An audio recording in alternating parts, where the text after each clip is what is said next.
لقد كان لكم في رسول الله أسوة حسنة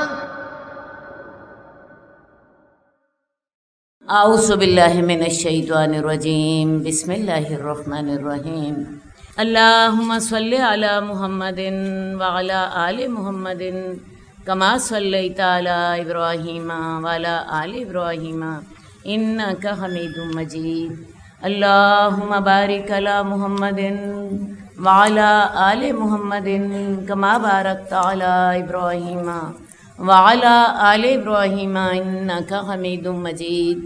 حدیث نمبر 1284۔ ابو ہریرہ رضی اللہ تعالیٰ عنہ سے روایت ہے کہ رسول اللہ صلی اللہ علیہ وسلم نے فرمایا، جس نے ذخیرہ اندوزی کی تاکہ اس کے ذریعے مسلمانوں سے وہ قیمتیں زیادہ وصول کر سکے تو وہ گناہ گار ہے۔ ذخیرہ اندوزی کیا ہوتی ہے؟ کسی چیز کو اکٹھا کر لینا، اپنے پاس سٹور کر لینا، تاکہ جب قیمتیں بڑھیں گی تو میں اس وقت اس چیز کو فروخت کروں گا تاکہ مجھے آمدنی زیادہ ہو۔ اب کاروبار بھی یہی ہوتا ہے، کاروبار میں بھی ہم یہی کرتے ہیں کہ ایک چیز کو اس کے موسم میں خرید لیتے ہیں، موسم میں وہ سستی مل جاتی ہے اور بعد میں ہم اس کو جب اس کی قیمتیں بڑھتی ہیں نفع لے کے تو اس کو سارا سال بیچتے رہتے ہیں۔ اب نفع لینے میں یا کاروبار کرنے میں اور ذخیرہ اندوزی میں کیا فرق ہے؟ ذخیرہ اندوزی میں اور کاروبار میں فرق یہ ہے کہ جب ایک چیز مارکیٹ میں موجود ہے اور آپ اس پر نفع لے رہے ہیں، یہ تو ہے کاروبار، اور ایک صورت یہ ہے کہ ایک چیز کی مارکیٹ میں شارٹیج ہوئی ہوئی ہے اور آپ اس شارٹیج کے باوجود آپ نے اپنا مال روکا ہوا ہے تاکہ زیادہ شارٹیج ہو جائے، زیادہ شارٹیج ہو جائے گی تو مجھے شاید نفع زیادہ ملے گا۔ اس کو کہتے ہیں ذخیرہ اندوزی۔ جب مال مارکیٹ میں موجود ہے آپ اس میں نفع لے سکتے ہیں، یہ کاروبار ہے۔ مال مارکیٹ میں موجود نہیں ہے، اس کی شارٹیج ہے، مثلاً جی پیٹرول ہی نہیں مل رہا، لوگوں کی گاڑیاں بند ہوئی کھڑی ہیں اور کچھ پیٹرول پمپس کے پاس پیٹرول کا ذخیرہ موجود ہے، وہ اپنا پیٹرول روک لیتے ہیں کہ ذرا تھوڑی سی اور شارٹیج ہو جائے میں زیادہ نفع کماؤں گا۔ یہ ذخیرہ اندوزی ہوتی ہے اور اس سے مسلمانوں کو تکلیف ہوتی ہے۔ مسلمانوں کو تکلیف پہنچانا گناہ ہے، لہٰذا ذخیرہ اندوزی حرام ہے۔ مسلمان کو تکلیف پہنچانے والے پر اللہ سخت غضبناک ہوتے ہیں، اور دوسری طرف مسلمان کو خوش کرنا افضل عمل ہے۔ تو لہٰذا جن دنوں میں کسی چیز کی قلت ہوئی ہو ان دنوں میں مال کو نہ روکیں۔ اس کے علاوہ ایک اور چیز جس سے رسول اللہ صلی اللہ علیہ وسلم نے منع فرمایا کہ جس نے دھوکہ دیا وہ ہم میں سے نہیں ہے۔ ایک دفعہ اللہ کے رسول صلی اللہ علیہ وسلم بازار میں گئے اور ایک وہاں پہ غلے کا ڈھیر تھا، غلے کے ڈھیر کے اوپر خشک غلہ تھا۔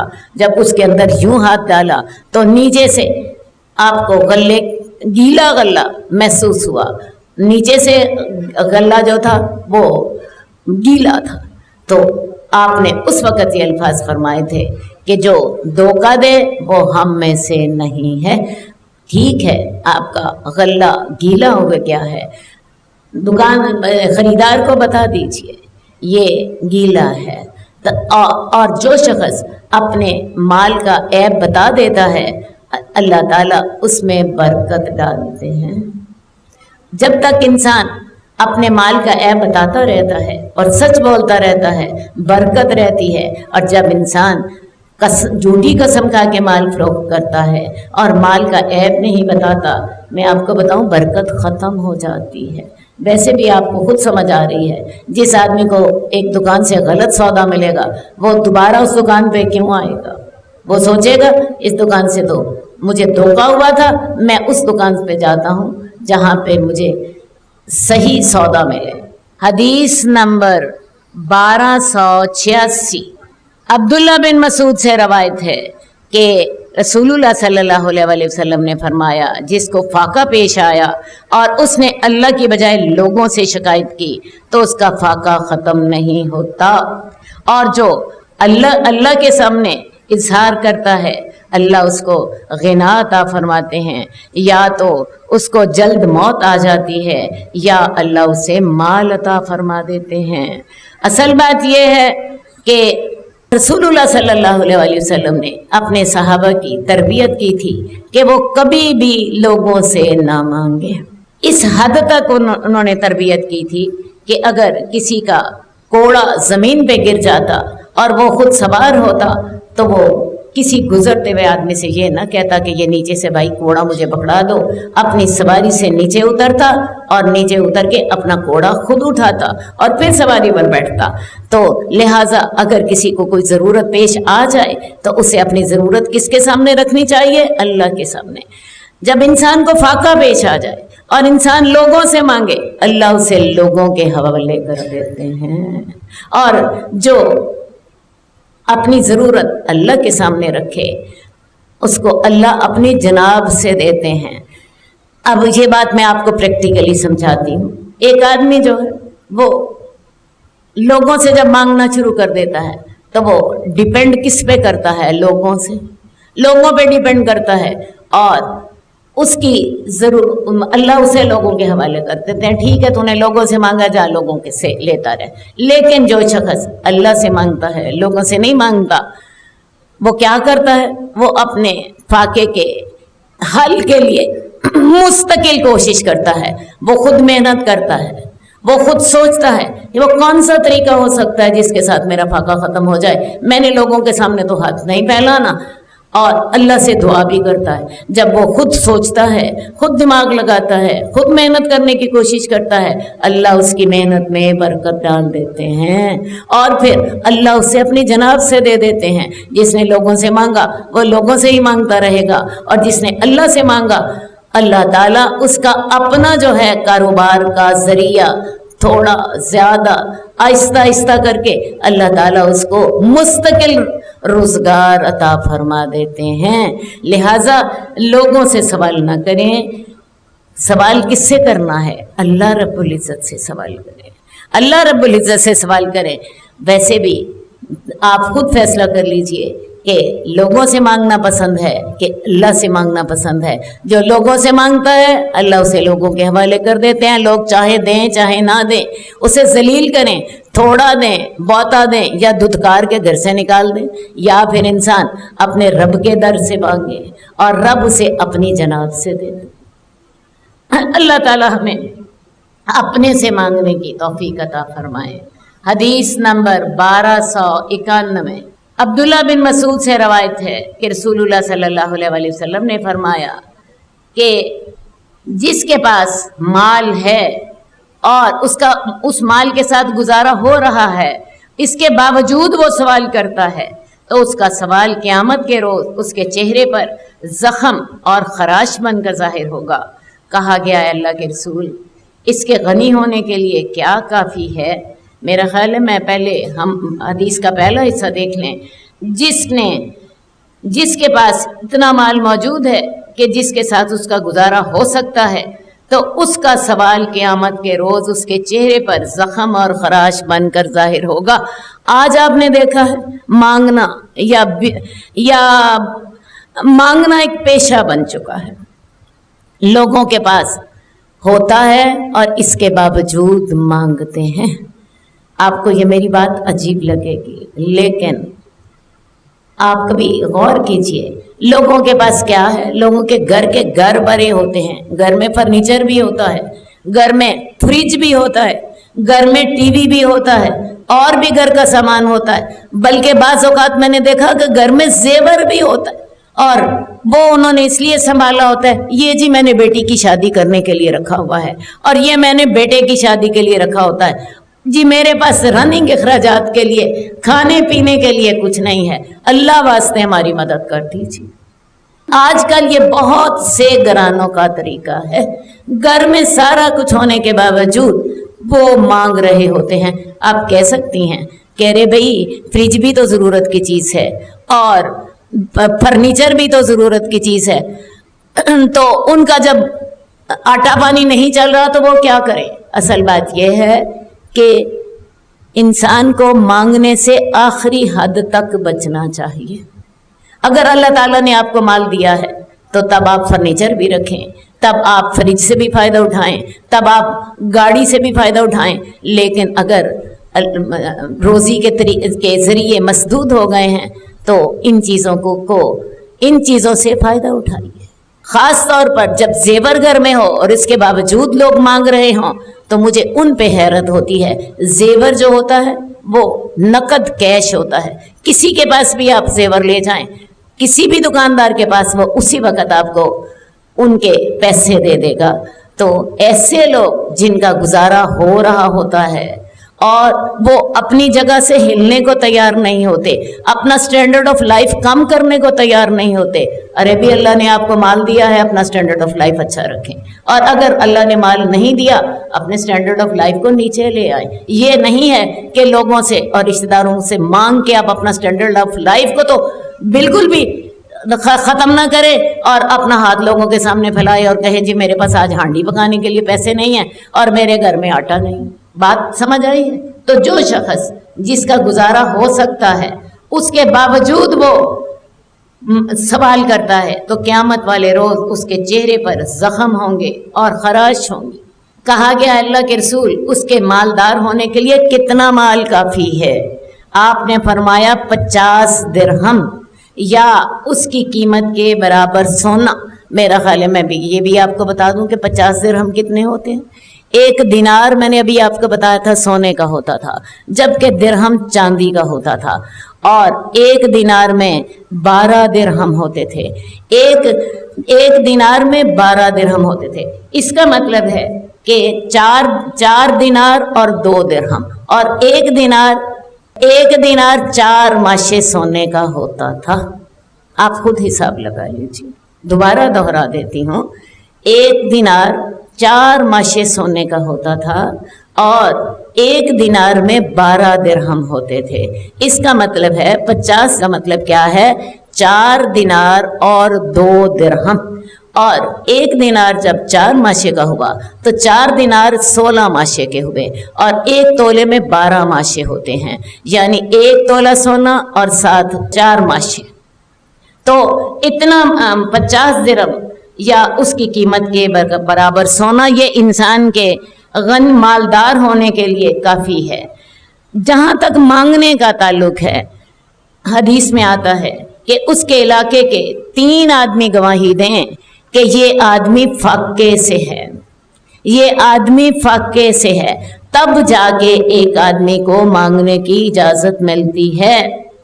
زکوٰۃ جو ہے یہ اللہ تعالیٰ نے فقیر اور مسکین دونوں کے لیے رکھی ہے۔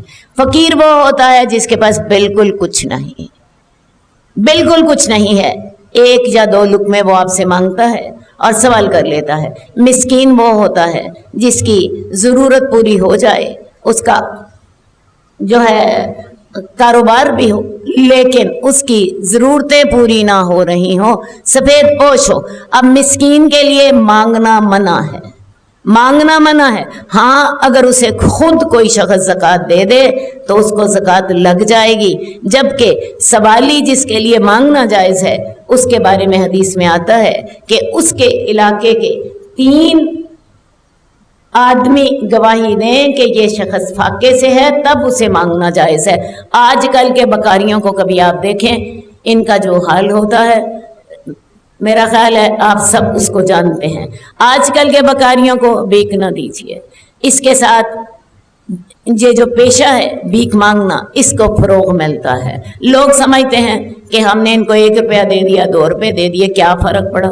ارے بھی فرق تو واقعی نہیں پڑا، لیکن آپ نے بکاریوں کی ایک فوج تیار کر لی، اور یہ فوج آج کل ہر سڑک پر، ہر چوک پر ہمارا پیچھا کرتی ہے، اور آج کل تو گھروں میں بھی ہمارا پیچھا کرتی ہے۔ لوگوں کو بھیک مانگنا آسان لگتا ہے اور لوگوں کو کام کرنا مشکل لگتا ہے، لیکن آپ دیکھیے کہ بھیک مانگنے سے انسان کی جو غیرت ہوتی ہے وہ فنا ہو کے رہ جاتی ہے۔ حضرت عائشہ سے روایت ہے کہ انہوں نے رسول اللہ صلی اللہ علیہ وآلہ وسلم سے سنا، جس پر قرض ہو اور وہ قرض کی ادائیگی کی نیت رکھتا ہو، اللہ اس کے ساتھ ہوتے ہیں۔ ہاں جی، اللہ کا ساتھ لینا ہے تو کیا کرنا ہے؟ جس پر قرض ہو اور وہ قرض کی ادائیگی کی نیت رکھتا ہے، اللہ اس کا ساتھ دیتے ہیں، اللہ اس کا ساتھ دیتے ہیں اور اللہ اس کی مدد فرماتے ہیں اور اللہ اس کے رزق کے اسباب پیدا کر دیتے ہیں جس کے ساتھ وہ قرض کی ادائیگی کرتا ہے۔ اب جس شخص کی قرض ادا کرنے کی نیت ہو، آپ نے دیکھا اللہ اس کی مدد فرماتے ہیں۔ اور ایک اور بھی بات میں آپ کو چلتے چلتے بتا دوں، جنت کے دروازے پر لکھا ہوا ہے کہ صدقہ دینے کا اجر 10 گنا ہے اور قرض دینے کا اجر 18 گنا ہے۔ صدقہ دینے کا اجر 10 گنا اور قرض دینے کا اجر 18 گنا۔ میں نے دل میں سوچا کہ صدقے کا اجر تو زیادہ ہونا چاہیے، اور یہاں پہ اللہ تعالیٰ ہمیں اس بات کی خبر دے رہے ہیں کہ قرضہ دینے کا اجر 18 گنا ہے۔ تو جب میں نے غور کیا تو مجھے یہ سمجھ آئی کہ جب انسان کسی کو قرض دے، جب انسان کسی کو صدقہ دیتا ہے، آپ نے جی کسی کو 5000 تھا دے دیا، فکر ختم ہو گئی، معاملہ ختم ہو گیا۔ لیکن اگر آپ نے کسی کو 5000 روپے قرض دیا اور اس نے وعدہ کیا کہ وہ آپ کو 6 مہینے بعد یا 4 مہینے بعد ادا کر دے گا، اب آپ کا دماغ اسی میں اٹکا ہوتا ہے، وہ میرا قرضہ کب واپس کرے گا، میں اس قرضے سے فلاں اپنی ضرورت پوری کروں گی۔ اور جب وہ وقت آ گیا اور اس نے قرض ادا نہیں کیا، آپ اس سے قرض کا مطالبہ کرتے ہیں اور جب تک وہ قرض ادا نہیں کر دیتا تب تک آپ کا ذہن اس کے سلسلے میں مصروف رہتا ہے نا۔ تو صدقہ تو آپ نے ایک دفعہ دیا اور کام ختم، جبکہ قرضے کے ساتھ آپ کا دماغ اسی کے اندر مصروف رہتا ہے جب تک کہ اگلا آپ کا قرض جلدی یا دیر سے واپس نہ کر دے۔ اس لیے مجھے یہ سمجھ آئی کہ یہ جو انسان اس میں انوالو رہتا ہے، اسی لیے اللہ تعالیٰ نے قرضہ دینے کا اجر جو ہے وہ صدقے سے زیادہ رکھا ہے۔ ویسے بھی ہوتا یہ ہے کہ عزت والا آدمی بعض اوقات سوال نہیں کرتا، لیکن قرض کا سوال وہ کر لیتا ہے، وہ آپ سے کہہ لیتا ہے کہ جی مجھے قرضہ دے دے، میں اپنی ضرورت پوری کر لوں اور میں پھر آپ کو ادا کر دوں گا۔ تو ایک خوددار آدمی کے لیے صدقہ مانگنا مشکل ہوتا ہے، لیکن قرض وہ آسانی سے مانگ لیتا ہے۔ اس میں اس شخص کی آسانی بھی ہے اور دینے والے کا دماغ بھی اس میں انوالو زیادہ دیر تک رہتا ہے۔ تو جس شخص نے قرض لیا اور اس کی قرض ادا کرنے کی نیت تھی، اس کی نیت کی وجہ سے، چونکہ اس کی نیت ہے میں قرض ادا کروں گا، اللہ اس کی مدد فرماتے ہیں۔ کیسے مدد فرماتے ہیں؟ اللہ تعالیٰ اس کے لیے رزق کے اسباب مہیا کر دیتے ہیں، اللہ اس کے لیے رزق کے اسباب مہیا کر دیتے ہیں۔ اسی لیے ام سلمہ جو تھیں اور دوسری ازواج مطہرات قرض لے لیا کرتی۔ ام سلمہ رضی اللہ تعالیٰ عنہ نے ایک دفعہ قرض لیا، ان کے پاس پیسے کوئی نہیں تھے جس کے ساتھ یہ ادائیگی کر سکتی۔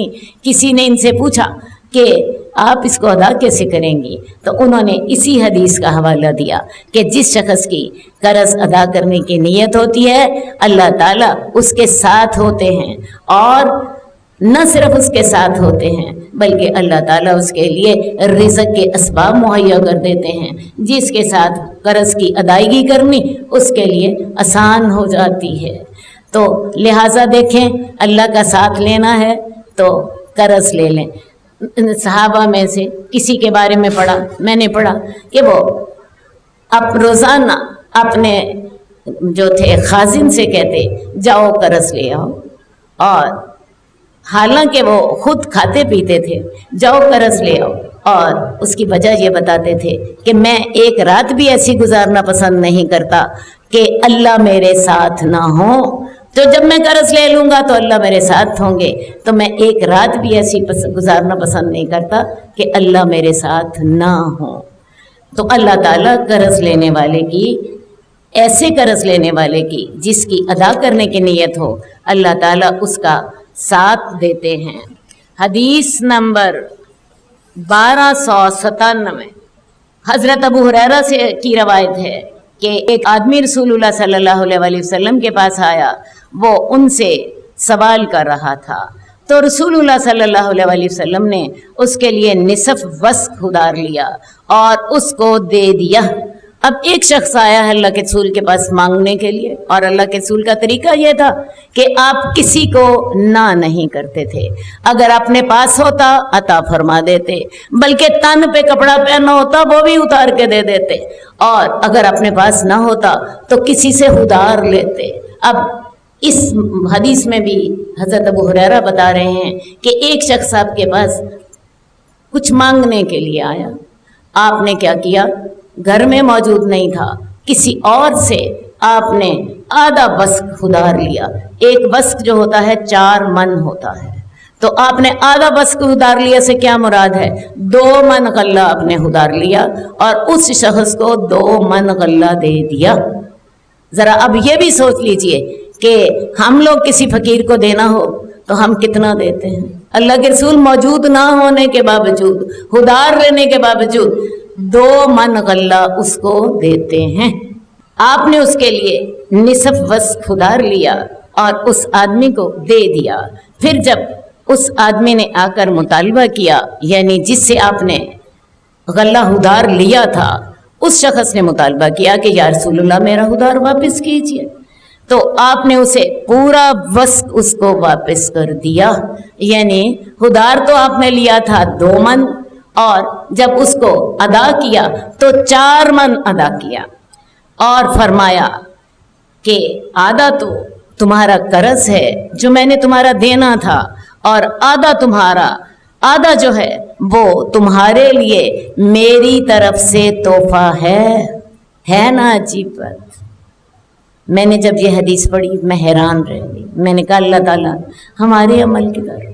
اللہ کے رسول صلی اللہ علیہ وسلم 2 من قرض لیتے ہیں اور واپس 4 من کرتے ہیں، اور اس آدمی کو کہتے ہیں کہ 2 من تو تمہارا قرض ہے اور 2 من میں تمہیں اپنی طرف سے تحفہ دے رہا ہوں، اس وقت تم نے مجھے میرے مطالبے پر یہ دے دیا تھا، تو یہ میری طرف سے تمہارے لیے تحفہ ہے کوئی اللہ کے رسول صلی اللہ علیہ وسلم کی پیروی کرنے والا؟ کوئی اور ہے ایسا جو کہ قرض بھی دے اور پھر قرض دگنا ادا فرما دے؟ اللہ تعالی ہمیں اس عمل کی پیروی کرنے کی توفیق دے۔ میں نے جب یہ حدیث پہلی دفعہ کلاس میں پڑھائی، میں نے اپنے گھر والوں کو، اپنے سارے ملنے جلنے والوں کو سنائی۔ میں نے کہا دیکھو ہم کہاں ہیں اور اللہ کے رسول کہاں ہیں، آپ کہاں کھڑے ہیں۔ اب ایک بات میں نے آپ کو اور بھی بتانی ہے، اگر کوئی شخص آپ کو قرض دے اور آپ اس کی اچھی ادائیگی کریں تو یہ تو رسول اللہ صلی اللہ علیہ وسلم کی اس سنت کی پیروی ہوگی۔ مثال کے طور پہ کسی شخص سے آپ نے 10,000 روپے قرض لیا اور جب آپ نے ادائیگی کی تو آپ نے 10,000 کے ساتھ آپ نے اس کو ایک جوڑا کپڑوں کا بھی دے دیا، یا آپ نے 10,000 کی بجائے اس کو 12,000 ادا کر دیے، تو یہ تو اس سنت کی پیروی ہوگی جو کہ اس حدیث میں آپ نے پڑھی ہے کہ اللہ کے رسول نے 2 من غلہ قرض لیا اور اس کو ادائیگی 4 من کی، ٹھیک ہے، یہ تو اس سنت کی پیروی ہوگی۔ لیکن اگر جو قرض دینے والا ہے اگر آپ سے مطالبہ کرے کہ میں نے تمہیں 10,000 روپے دیا تھا، قرضہ دیا تھا، اب تم مجھے 10,000 کے اوپر 500 روپے زیادہ دے دو، یا 100 روپیہ زیادہ دے دو، یا 1000 روپیہ زیادہ دے دو، یا چلو جی 10 روپے زیادہ دے دو، تو یہی سود ہے۔ دینے والے کی طرف سے اگر مطالبہ ہوگا تو یہ سود ہے، کیونکہ اس نے 10,000 دیا تھا، وہ 10,000 ہی لینے کا حق رکھتا ہے۔ لیکن ادا کرنے والا اپنی خوشی سے زیادہ ادا کر دے تو یہ رسول اللہ صلی اللہ علیہ وسلم کی سنت کی پیروی ہے۔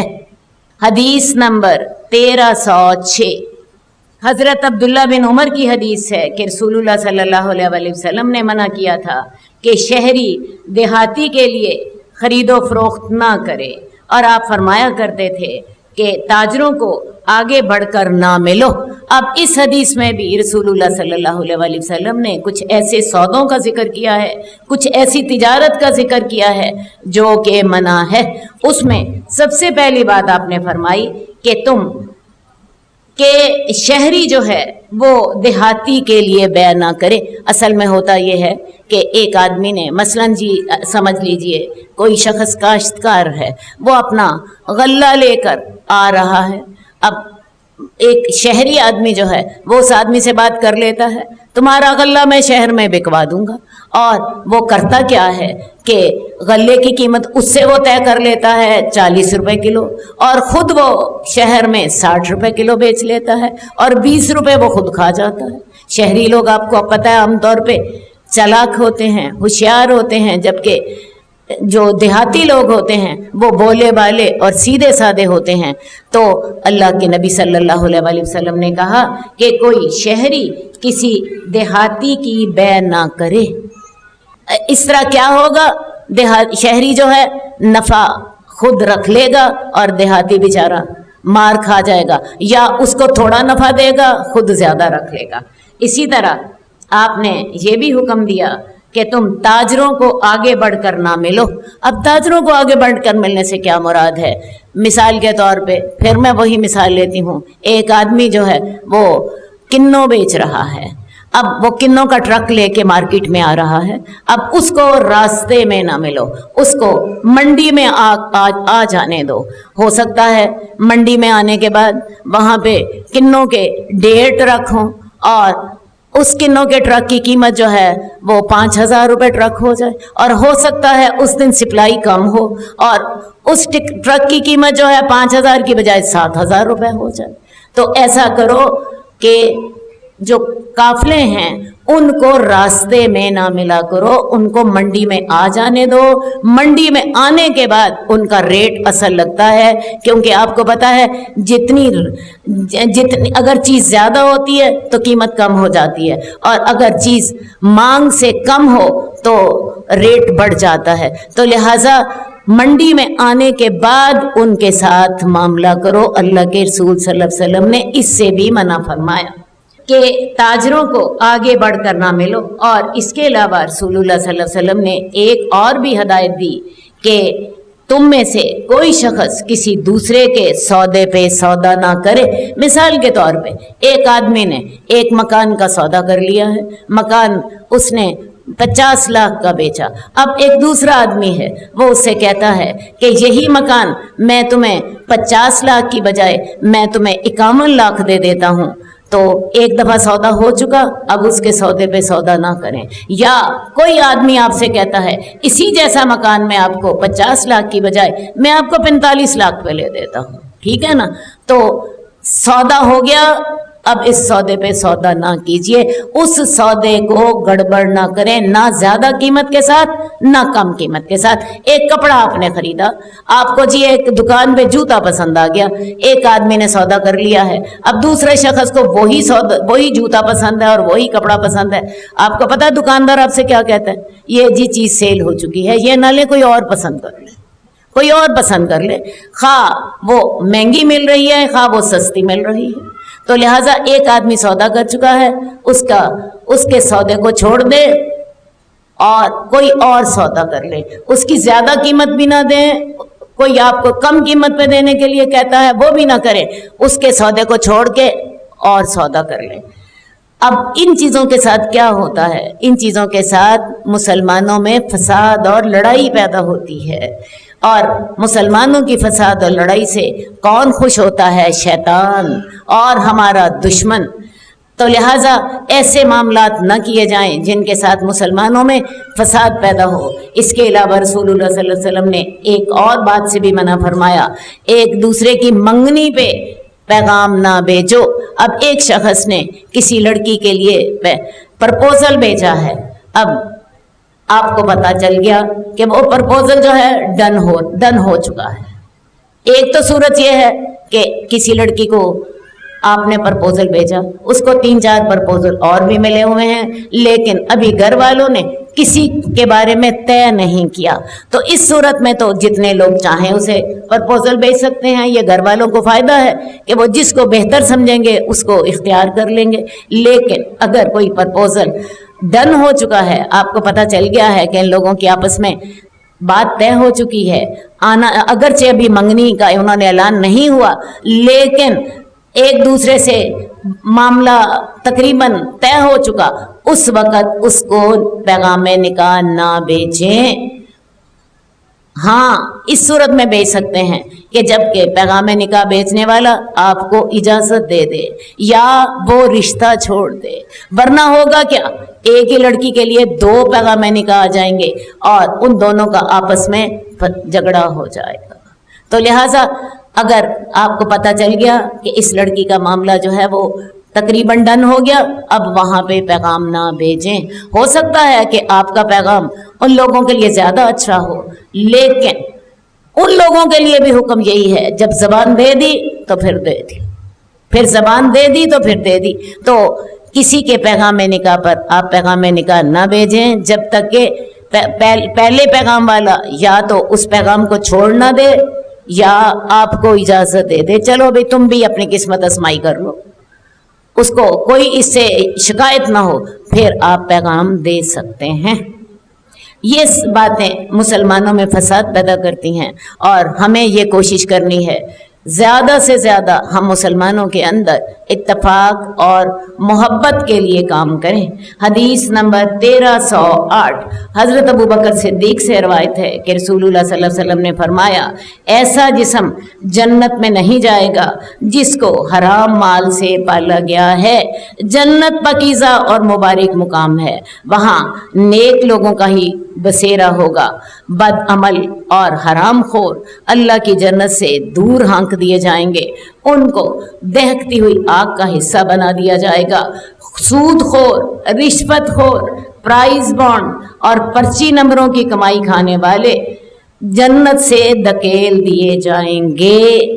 اب پرائز بانڈ جو ہے اس میں سود بھی ہوتا ہے، اس میں جوا بھی ہوتا ہے اور اس میں لوگوں کا مال حرام طریقے سے کھانا بھی ہوتا ہے۔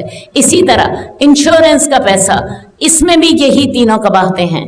انشورنس میں جوا بھی ہوتا ہے، انشورنس میں سود بھی ہوتا ہے اور انشورنس میں دوسروں کا مال حرام طریقے سے کھانا بھی ہوتا ہے۔ اب جو ہے سود خور، رشوت خور، پرائز بانڈ، پرچی نمبروں کی کمائی کھانے والے اور دیگر ناجائز طریقوں سے دولت کمانے والے لوگوں کو اپنے انجام کی فکر کرنی چاہیے، کیونکہ حرام مال سے پرورش پانے والا جسم اللہ کی جنت میں نہیں جا سکتا۔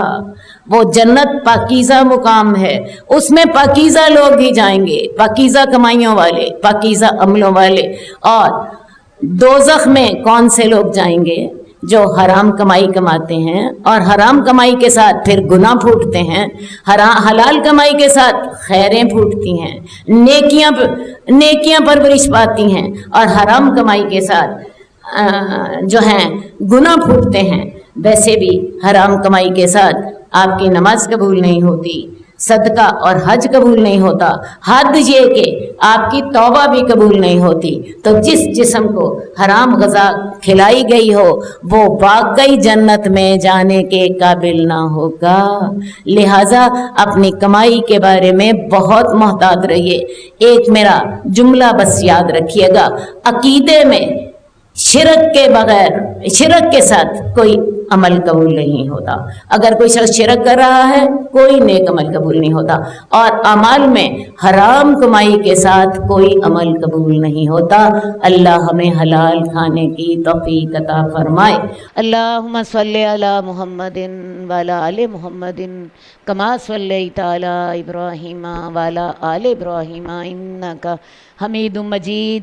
اللہم بارک علی محمد وعلی آل محمد کما بارکت علی ابراہیم وعلی آل ابراہیم انک حمید مجید۔ مولاي صل وسلم دائما ابدا على حبيبك خير الخلق كلهم۔ مولاي صل وسلم دائما ابدا على حبيبك خير الخلق كلهم۔ محمد سيد الكونين والثقلين، محمد سيد الكونين والثقلين والفريقين